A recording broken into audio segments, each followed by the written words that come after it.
there is this sort of misconception, and that was really what I wanted to talk to you. What are the misconceptions when brands come to you? Are they saying, hey, I want to repackage and I want to put everything in bioplastic or sugarcane plastic? I've seen this. It sounds really great. It sounds better for the environment. I want to get out of plastic. And you tell them, actually, PCR is a better option, and here's why. Is that fair? Or Yeah, I mean, there's kind of two ways of looking at the sustainable packaging um, kind of industry as a whole and solutions as a whole. So one, you have the sales and marketing side. So it's from a marketing perspective, it's really fun to tell your customers that, hey, this plastic was made from plants. Um, and so I'm not coming at it from the marketing perspective. I'm coming at it from an actual, what is really going to make an impact on the planet and what's really good from that standpoint. And so from that standpoint, if we look at just plastic waste, the it's let's just say 1 billion packaging units are kind of produced every year. Plastic beauty packaging is kind of produced. Almost none of those are recycled. So we need to be real honest about that fact right there. Even if it's a monomaterial color cosmetic or a monomaterial tube, none of those are formats that our current stream are really collected, sorted, and recycled. So there's the therapy session part. First step is admitting we have a problem, right? And so the reason that I really believe PCR is the best way is so as we use more post-consumer recycled plastic resin, the demand for it is going to go up, which means that the entire supply chain needs to capture more plastic before it goes into landfills and into our oceans. They need to capture it, sort it, recycle it, process it, turn it into that resin again that then can be resold to manufacturers. And so that's really the important part, is that we're not just looking at the short-term marketing gains of how to market this to our customers, but we're saying, all right, we're kind of a part of the global problem. And what are the individual decisions that I can make to be able to kind of help in the aggregate? Like, how can we get everyone to do that? So that's really, I think, where the solution lies. That's why I would say that, again, if you have to go into plastic, just use as much PCR as you can. I'm actually of the mindset that if we know from a packaging professional, packaging mindset, and from a brand standpoint, that if you know your packaging is not going to be recycled, don't put recyclable on it. That's. I was just going to say that Yeah.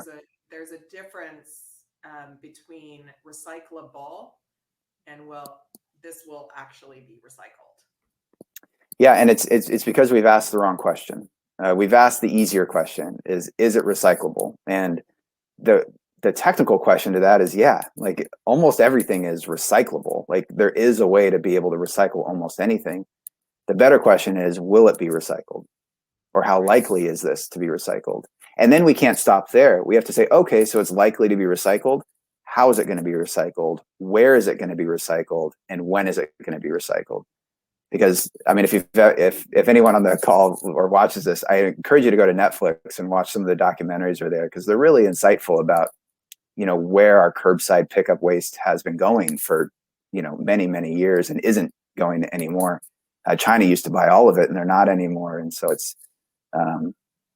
anyways, it's an incredibly complex problem, and doesn't have a silver bullet solution to it.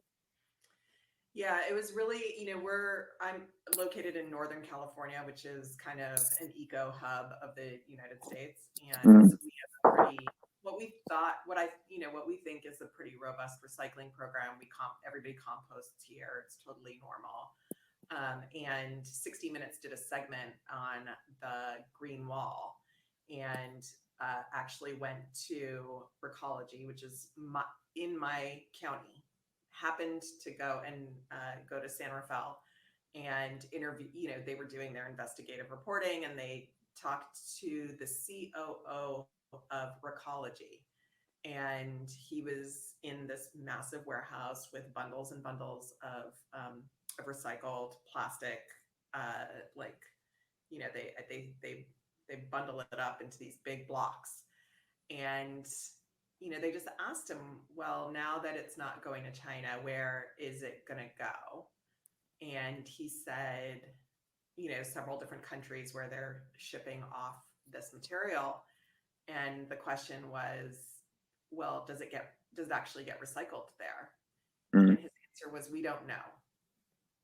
On 60 Minutes, which I thought was really sad, that the COO of this major, Recology is a major company, obviously 60 Minutes would interview them, and they just don't know. People don't know. And so it really is that sort of concept of wish cycling that we've definitely bought into it here in California. We recycle everything. We feel really good about ourselves. Yeah. Yeah. And even at Beauty Heroes, we have TerraCycle bins in our warehouse. We have TerraCycle bins in our store, and we're really wishing that these things all get recycled. Yeah. So I think it is a misconception, and hopefully, progress will be made in the coming years. But I think it's a really interesting thing for companies to not. I think this is an opportunity, really, for beauty companies to and Beauty Heroes even to say, hey, this is actually going to be recycled, and here's why. And we chose it intentionally because it is recycled and it's maybe made from PCR, and this is the reason why. I mean, these are really opportunities to have deeper dialogues with customers. And so I will just contribute that.